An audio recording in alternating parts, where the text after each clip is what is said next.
ഇന്നത്തെ വചനചിന്ത, ദൈവം താങ്കൾക്ക് വേണ്ടി പ്രവർത്തിക്കും. ഉള്ളുരുകി പ്രാർത്ഥിച്ചു തുടങ്ങുമ്പോൾ ദൈവം പ്രാർത്ഥന കേട്ടു തുടങ്ങും.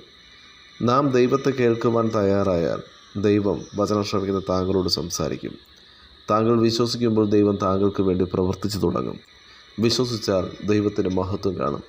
അപ്പോസ്തലനായ പൗലോസ് എഫെസ്യർക്ക് ലേഖനം എഴുതുമ്പോൾ 3-ാം അധ്യായം 20-ാം തിരുവചനം ഇപ്രകാരം വിളിച്ചു പറഞ്ഞു: എന്നാൽ നാം ചോദിക്കുന്നതിലും നിലയ്ക്കുന്നതിലും അത്യന്തപരമായി ചെയ്യുവാൻ നമ്മിൽ വ്യാപരിക്കുന്ന ശക്തിയാൽ കഴിയുന്നവന് സഭയിലും തലമുറ തലമുറയിൽ മഹത്വമുണ്ടാകട്ടെ എന്ന്. ദൈവശക്തിയാൽ നിറയപ്പെടുവാൻ ദൈവസന്നിധിയിൽ മുട്ടുകുത്തി പ്രാർത്ഥിക്കണം. ദൈവസന്നിധിയിൽ പ്രാർത്ഥിക്കുമ്പോൾ ദൈവം താങ്കൾക്കായി എഴുന്നേൽക്കും. ദൈവം എഴുന്നേറ്റാൽ താങ്കൾക്കെതിരെ ആർക്കും നിൽക്കുവാൻ കഴിയുകയില്ല. ദൈവം അനുകൂലമെങ്കിൽ പ്രതികൂലം മാറും. ഇയ്യോബിൻ്റെ പുസ്തകം 11-ാം അധ്യായം 16-ാം തിരുവചനത്തിൽ ഭക്തനായ ഇയ്യോബ് വിളിച്ചു പറയുന്നു: നീ കഷ്ടത മറക്കും, ഒഴുകിപ്പോയ വെള്ളം പോലെ അതിനെ ഓർക്കുമെന്ന്. ദൈവം നടത്തിയ വഴികൾ ഓർക്കണം.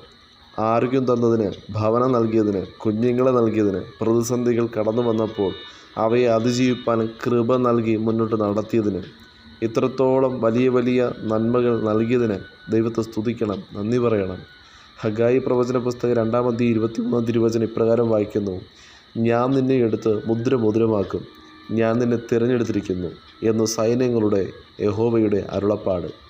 താങ്കൾക്ക് മറ്റാർക്കും ലഭിക്കാത്ത കഷ്ടത താങ്കൾ അനുഭവിക്കുന്നുണ്ടെങ്കിൽ, താങ്കൾ മറ്റാർക്കും ലഭിക്കാത്ത നിന്ദകളിലൂടെ യാത്ര ചെയ്യുന്നെങ്കിൽ ഓർക്കുക, വിലയുള്ള മുദ്രമാക്കുവാൻ ദൈവത്തിൻ്റെ പദ്ധതിയുണ്ട്.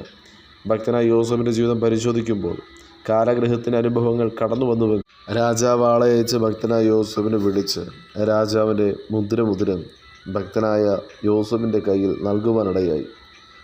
യോസേഫ് അറിയാതെ മിസ്രൈമിൽ ഒരുത്തൻ്റെയും കയ്യോ കാലോ അനങ്ങുകയില്ല എന്ന കൽപ്പന പുറപ്പെടുവിച്ചു.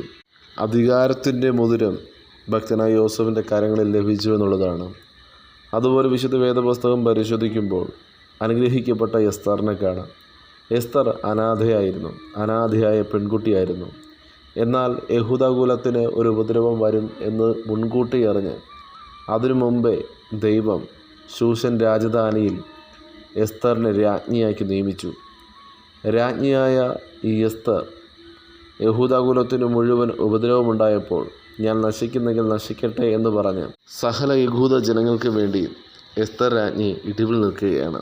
അതേസമയം ഹാമാൻ യഹൂദകുലത്തെ മുഴുവനും നശിപ്പിക്കുവാനായി രാജാവിൻ്റെ കയ്യിൽ നിന്ന് വാങ്ങിയ മുദ്രം കൊണ്ട് മുദ്രപത്രങ്ങൾ തയ്യാറാക്കി യഹൂദകുലത്തെ ഇല്ലായ്മകൾ ചെയ്യുവാൻ പദ്ധതികൾ തയ്യാറാക്കുമ്പോൾ അതേ രാജാവിൻ്റെ മോതിരം എസ്തറിനും മൊർദെഖായിക്കും ലഭിക്കുന്നു. നിങ്ങളുടെ ഇഷ്ടം പോലെ കാര്യങ്ങൾ ചെയ്യാമെന്ന് രാജാവ് അനുവാദവും നൽകുന്നു.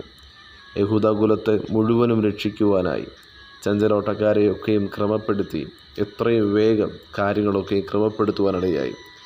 പുതിയ നിയമപുസ്തകം വായിക്കുമ്പോൾ ലൂക്കോസ് എഴുതിയ സുവിശേഷം 15-ാം അധ്യായം വായിക്കുമ്പോൾ മുടിയനായ പുത്രൻ ഇളയ മകൻ മടങ്ങി വരുമ്പോൾ അവൻ ചിന്തിക്കുന്നു, അപ്പൻ്റെ വീട്ടിൽ ഒരു ദാസനായെങ്കിലും ജീവിക്കാമെന്ന്. എന്നാൽ പിതാവ് തൻ്റെ കരങ്ങളിലുണ്ടായിരുന്ന അധികാരത്തിൻ്റെ മുദ്രമെടുത്ത് മകന് നൽകി.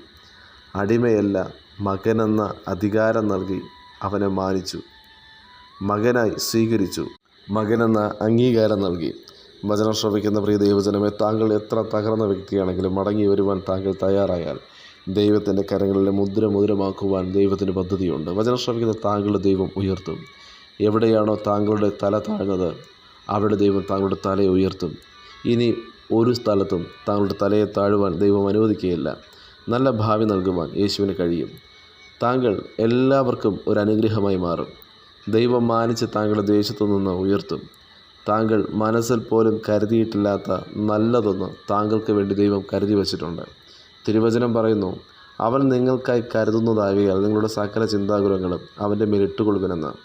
നാം ആത്മാവിൽ തിരിച്ചറിഞ്ഞ് ദൈവഹിതമല്ലാത്ത വാതിലുകളെ അടയ്ക്കുവാൻ തയ്യാറായാൽ ദൈവം താങ്കൾക്ക് ദൈവഹിതമുള്ള വാതിലുകളെ തുറക്കുവാൻ തയ്യാറാകും.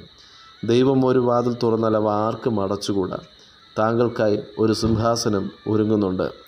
ഒരിക്കൽ എല്ലാം തകർന്നതുപോലെ തോറ്റുപോയപ്പോൾ താങ്കളുടെ കരം പിടിച്ച് മുന്നോട്ട് ദൈവം ഉയർത്തി. ദൈവസന്നിധിയിൽ താങ്കളെ ഉയർത്തിയിട്ടുണ്ടെങ്കിൽ താങ്കളെ ഇനി ആർക്കും താഴ്ത്തുവാൻ സാധിക്കത്തില്ല. താങ്കളെ ആട്ടിയിറക്കിയവരുടെ മധ്യേ ശ്രേഷ്ഠമായി ഉയർത്തിയെ ദൈവം മാനിക്കും. കണ്ണുനീരോടുകൂടെ പ്രാർത്ഥിച്ച വിഷയത്തിന്മേൽ ദൈവത്തിൻ്റെ കരം ചലിക്കും. വിളിച്ചു പറയണം, യേശുവാണ് എൻ്റെ രക്ഷകൻ. എൻ്റെ യേശു ലോകത്തെ ജയിച്ചവനാണ്. യേശു എൻ്റെ കൂടെയുള്ളതിനാൽ പ്രതിസന്ധിയുടെ നടുവിൽ ഞാൻ പതറിപ്പോകുകയില്ല. യേശുവിൻ്റെ നാമത്തിൽ വചനം ശ്രമിക്കുന്ന താങ്കൾ അനുഗ്രഹിക്കപ്പെടും. വിശ്വസിക്കുക, ദൈവത്തിൻ്റെ മഹത്വമുണ്ടാകും. ഗലീലയിലെ കാനാവിലെ കല്യാണ വിരുന്നിൽ യേശുവിൻ്റെ മഹത്വം വ്യാപരിച്ചെങ്കിൽ ബെഥനിയയിലെ ലാസറിൻ്റെ ഭവനത്തിൽ ലാസർ മരിച്ചു 4 ദിവസമായെങ്കിലും അവിടെ ഈ കർത്താവ് യേശു ക്രിസ്തു കടന്നു വന്ന് ലാസറിനെ അടക്കിയ സ്ഥലം എവിടെയെന്ന് ചോദിച്ച് ലാസറെ പുറത്തുവാ എന്ന് പറഞ്ഞപ്പോൾ ലാസർ പുറത്തു വന്ന ദൈവത്തിൻ്റെ മഹത്വം ബെഥാനിയയിലേക്ക് വ്യാപരിച്ചെങ്കിൽ വചനം ശ്രവിക്കുന്ന പ്രിയ ദൈവജനമേ, താങ്കളുടെ ഭവനത്തിനകത്ത് വിശ്വസിക്കുക, ദൈവത്തിൻ്റെ മഹത്വം കാണും. എബ്രായർക്കെഴുതിയ ലേഖനം 10-ാം അധ്യായം 39-ാം തിരുവചനം പ്രകാരം വായിക്കുന്നു, നാമോ നാശത്തിലേക്ക് പിന്മാറുന്നവരുടെ കൂട്ടത്തിലല്ല, വിശ്വസിച്ച് ജീവരക്ഷ പ്രാപിക്കുന്നവരുടെ കൂട്ടത്തിൽ എത്രയാകുന്നു. കാറ്റിനെയും കടലിനെയും ശാന്തമാക്കിയ കർത്താവ് യേശു ക്രിസ്തു വചനം ശ്രവിക്കുന്ന താങ്കളുടെ കൂടെയുള്ളപ്പോൾ എന്തിനു ഭാരപ്പെടണം? താങ്കൾക്ക് വേണ്ടി പ്രവർത്തിക്കുന്ന, ഇന്നും അത്ഭുതം ചെയ്യുന്ന കർത്താവ് യേശു ക്രിസ്തുവിനെ ആശ്രയിച്ച് വിശ്വാസത്തോടു കൂടെ മുന്നോട്ട് ചലിപ്പാൻ വചനം ശ്രവിക്കുന്ന ഏവർക്കും കർത്താവ് കൃപയും അധികാരവും നൽകുമാറാകട്ടെ. God bless you. ആമേൻ.